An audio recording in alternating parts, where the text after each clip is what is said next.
qui affecte tous les continents et frappe tous les pays européens, et la plus grave crise sanitaire qu'ait connue la France depuis un siècle. Dans l'immense majorité des cas, le Covid-19 est sans danger. Mais le virus peut avoir des conséquences très graves, en particulier pour celles et ceux de nos compatriotes qui sont âgés ou affectés par des maladies chroniques comme le diabète, l'obésité ou le cancer. Durant plusieurs semaines, nous avons préparé, agi. Les personnels des hôpitaux, médecins, infirmiers, ambulanciers, les agents des SAMU de nos hôpitaux, les médecins de ville, l'ensemble des personnels du service public de la santé en France sont engagés avec dévouement et efficacité. Si nous avons pu retarder la propagation du virus et limiter les cas sévères, c'est grâce à eux. Parce que tous ont répondu présent, tous ont accepté de prendre du temps sur leur vie personnelle, familiale, pour notre santé.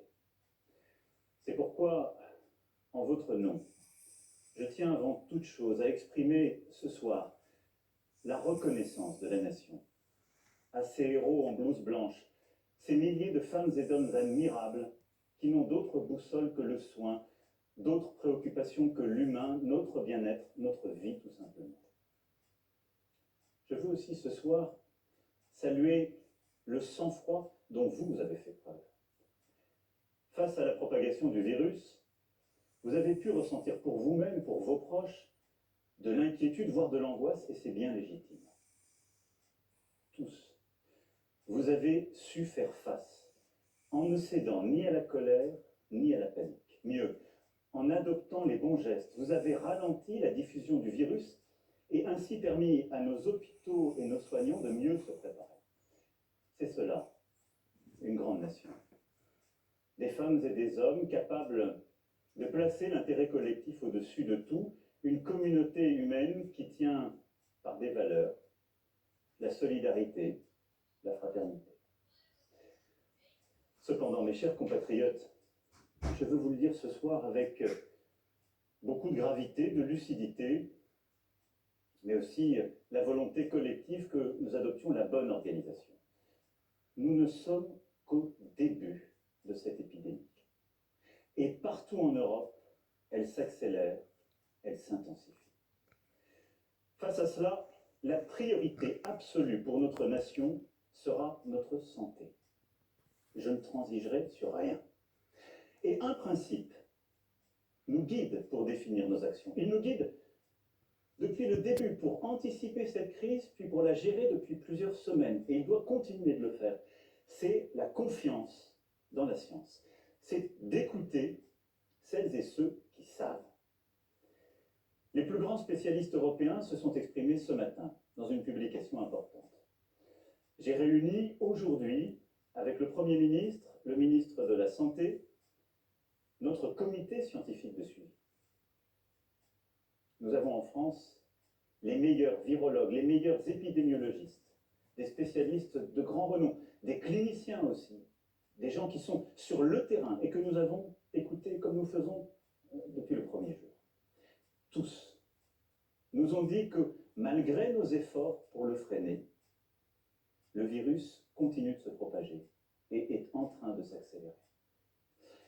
Nous le savions, nous le redoutions. Ce qui risque de se passer, c'est que la maladie touchera d'abord les personnes les plus vulnérables. Beaucoup d'entre eux auront besoin de soins adaptés à l'hôpital, souvent d'assistance respiratoire. C'est pourquoi, et j'y reviendrai dans un instant, nous prenons des mesures très fortes pour augmenter massivement nos capacités d'accueil à l'hôpital. Car l'enjeu est de continuer à aussi soigner les autres malades. C'est aussi de se préparer à une possible deuxième vague qui touchera un peu plus tard, en nombre beaucoup plus réduit, des personnes plus jeunes, a priori moins exposées à la maladie, mais qu'il faudra soigner également. Dans ce contexte, l'urgence est de protéger nos compatriotes les plus vulnérables. Et l'urgence est de freiner l'épidémie afin de protéger nos hôpitaux, nos services d'urgence et de réanimation, nos soignants qui vont avoir à traiter comme je viens de vous l'expliquer, de plus en plus de patients atteints. Ce sont là nos priorités. C'est pour cela qu'il nous faut continuer de gagner du temps et suivre celles et ceux qui sont les plus fragiles. Protéger les plus vulnérables d'abord. C'est la priorité absolue. C'est pourquoi je demande ce soir à toutes les personnes âgées de plus de 70 ans, à celles et ceux qui souffrent de maladies chroniques ou de troubles respiratoires, aux personnes en situation de handicap, de rester autant que possible à leur domicile. Elles pourront bien sûr sortir de chez elles pour faire leurs courses, pour s'aérer, mais elles doivent limiter leur contact au maximum. Dans ce contexte, j'ai interrogé les scientifiques sur nos élections municipales, dont le premier tour se tiendra dans quelques jours. Ils considèrent que rien ne s'oppose à ce que les Français, même les plus vulnérables, se rendent aux urnes. J'ai aussi demandé au Premier ministre, il l'a fait encore ce matin, de consulter largement toutes les familles politiques. Et elles ont exprimé la même volonté. Mais il conviendra de veiller au respect strict des gestes barrières contre le virus et des recommandations sanitaires. Je fais confiance aux maires et au civisme de chacun d'entre vous. Je sais aussi que les mairies et les services de l'État ont bien organisé les choses. Des consignes renforcées seront données dès demain afin que nos aînés n'attendent pas longtemps, que des files ne se constituent pas, que les distances soient aussi tenues et que ces fameuses mesures barrières soient bien respectées. Mais il est important, dans ce moment, en suivant l'avis des scientifiques comme nous venons de le faire, d'assurer la continuité de notre vie démocratique et de nos institutions. Voilà, la priorité des priorités aujourd'hui est donc de protéger les plus faibles, celles et ceux que cette épidémie touche d'abord. La deuxième, c'est de freiner l'épidémie. Pourquoi ? Le ministre de la Santé, le directeur général de la Santé vous l'ont expliqué à plusieurs reprises, pour éviter l'accumulation de patients qui seront en détresse respiratoire dans nos services d'urgence et de réanimation. Il faut continuer de gagner du temps, et pour cela, je vais vous demander de continuer à faire des sacrifices et plutôt d'en faire davantage, mais pour notre intérêt collectif. Dès lundi et jusqu'à nouvel ordre, les crèches, les écoles, les collèges, les lycées et les universités seront fermés. Pour une raison simple, nos enfants et nos plus jeunes, selon les scientifiques toujours, sont celles et ceux qui propagent, semble-t-il, le plus rapidement le virus, même si pour les enfants, ils n'ont parfois pas de symptômes. Et heureusement, ne semblent pas aujourd'hui souffrir de forme aiguë de la maladie. C'est à la fois pour les protéger et pour réduire la dissémination du virus à travers notre territoire. Le service de garde sera mis en place région par région, où nous trouverons les bonnes organisations pour que, en effet, les personnels qui sont indispensables à la gestion de la crise sanitaire puissent faire garder leurs enfants et continuer d'aller au travail pour vous protéger et vous soigner. Et donc, cette organisation sera travaillée par le gouvernement dans les prochains jours avec l'ensemble des élus et tous les responsables sur nos territoires. Quand cela est possible, je demande aux entreprises de permettre à leurs employés de travailler à distance. Les ministres l'ont déjà annoncé, nous avons beaucoup développé le télétravail, il faut continuer cela, l'intensifier au maximum. Les transports publics seront maintenus, car les arrêtés, ce serait tout bloqué, y compris la possibilité de soigner. Mais là aussi, c'est à votre responsabilité que j'en appelle. Et j'invite tous les Français à limiter leurs déplacements au strict nécessaire. Le gouvernement annoncera par ailleurs des mesures pour limiter au maximum les rassemblements. Dans le même temps, notre système de santé, notamment dans les services de réanimation, doit se préparer à accueillir de plus en plus de cas graves de Covid-19 et continuer à soigner les autres malades. Des places doivent se libérer dans les hôpitaux. Pour cela, toutes les capacités hospitalières nationales, ainsi que le maximum de médecins et de soignants seront mobilisés. Nous allons aussi mobiliser les étudiants, les jeunes retraités. Des mesures exceptionnelles seront prises en ce sens. Beaucoup d'ailleurs ont commencé, je veux les en remercier.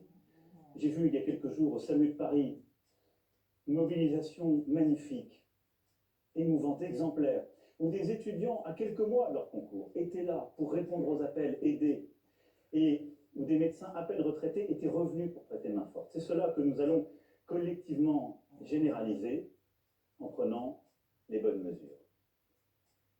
En parallèle, les soins non essentiels à l'hôpital seront reportés, c'est-à-dire les opérations qui ne sont pas urgentes, tout ce qui peut nous aider à gagner du temps. La santé n'a pas de prix.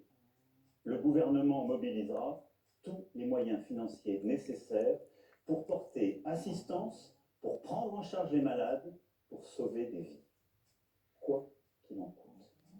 Et beaucoup des décisions que nous sommes en train de prendre, beaucoup des changements auxquels nous sommes en train de procéder, nous les garderons, parce que nous apprenons aussi de cette crise.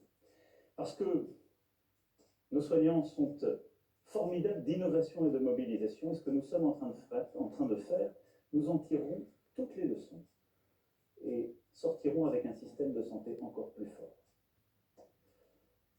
La mobilisation générale est également celle de nos chercheurs. De nombreux programmes français et européens, essais cliniques, sont en cours pour produire en quantité des diagnostics rapides, performants et efficaces. Nous allons améliorer les choses en la matière et au niveau français comme européen, les travaux sont lancés.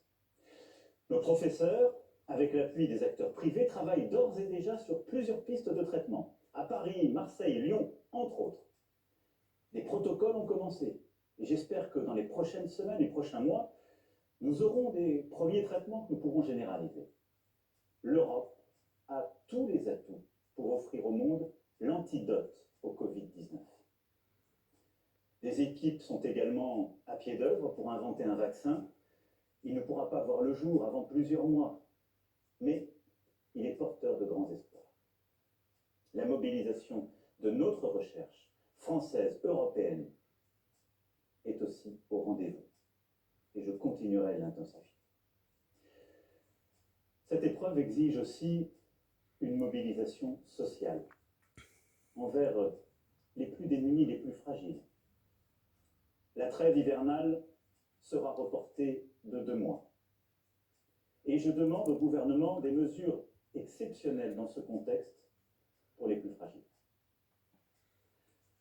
Enfin, l'épreuve que nous traversons exige une mobilisation générale sur le plan économique.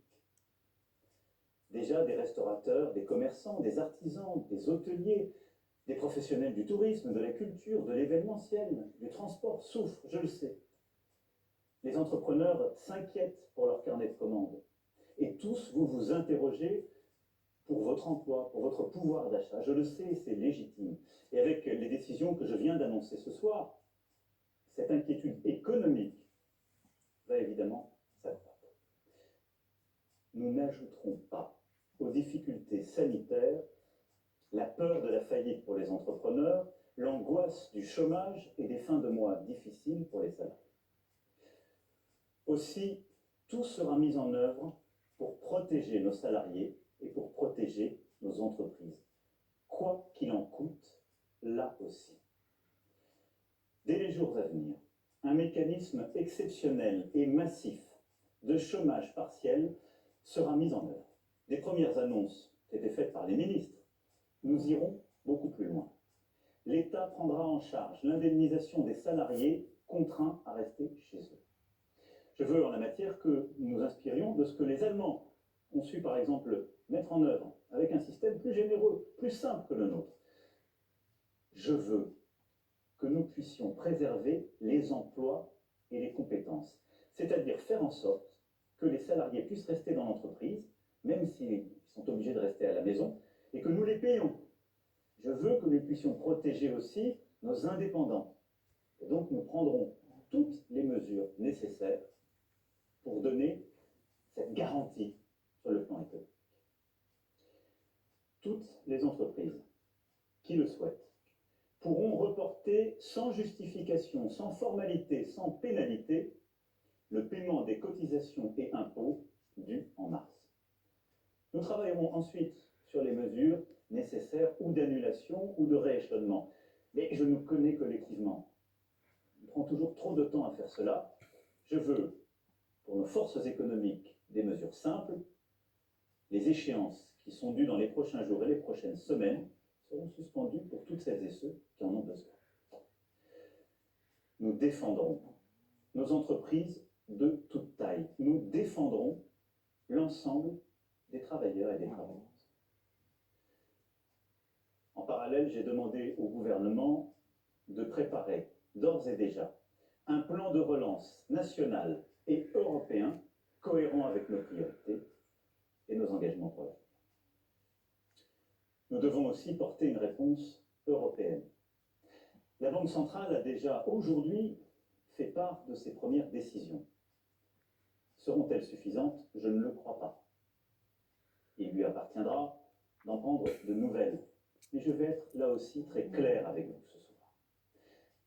Nous, Européens, ne laisserons pas une crise financière et économique se propager. Nous réagirons fort et nous réagirons vite. L'ensemble des gouvernements européens doit prendre les décisions de soutien de l'activité, puis de relance, quoi qu'il en coûte. La France le fera, et c'est cette ligne que je porterai au niveau européen en votre nom. C'est déjà ce que j'ai fait lors du Conseil exceptionnel qui s'est tenu hier. Je ne sais ce que les marchés financiers donneront dans les prochains jours, et je serai tout aussi clair. L'Europe réagira de manière organisée, massive, pour protéger son économie. Je souhaite aussi que nous puissions nous organiser sur le plan international, et j'en appelle à la responsabilité des puissances du G7 et du G20. Dès demain, j'échangerai avec le président Trump pour lui proposer une initiative exceptionnelle entre les membres du G7, puisque c'est lui qui a la présidence. Ça n'est pas la division qui permettra de répondre à ce qui est aujourd'hui une crise mondiale, mais bien notre capacité à voir juste et tôt, ensemble, et à agir ensemble. Mes chers compatriotes, toutes ces mesures sont nécessaires pour notre sécurité à tous. Et je vous demande de faire bloc autour d'elles. On ne vient pas, en effet, à bout d'une crise d'une telle ampleur sans faire bloc. On ne vient pas à bout d'une crise d'une telle ampleur sans une grande discipline individuelle et collective, sans une unité. J'entends aujourd'hui dans notre pays des voix qui vont en tous sens. Certains nous disent « vous n'allez pas assez loin et voudraient tout fermer » et s'inquiètent de tout de manière parfois disproportionnée. Et d'autres considèrent que ce risque n'est pas pour eux. J'ai essayé de vous donner ce soir ce qui doit être la ligne de notre nation tout entière. Nous devons aujourd'hui éviter deux écueils, mes chers compatriotes. D'une part, le repli nationaliste. Ce virus, il n'a pas de passeport. Il nous faut unir nos forces, coordonner nos réponses, coopérer. La France est à pied d'œuvre. La coordination européenne est essentielle et j'y veillerai. Nous aurons sans doute des mesures à prendre, mais il faut les prendre pour réduire les échanges entre les zones qui sont touchées et celles qui ne le sont pas. Ce ne sont pas forcément les frontières nationales. Il faut céder là à aucune facilité, aucune panique. Nous aurons sans doute des mesures de contrôle, des fermetures de frontières à prendre.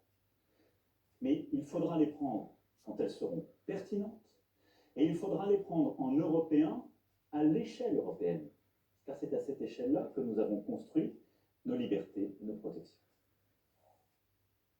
L'autre écueil, ce serait le repli individualiste. Jamais de telles épreuves ne se surmontent en solitaire.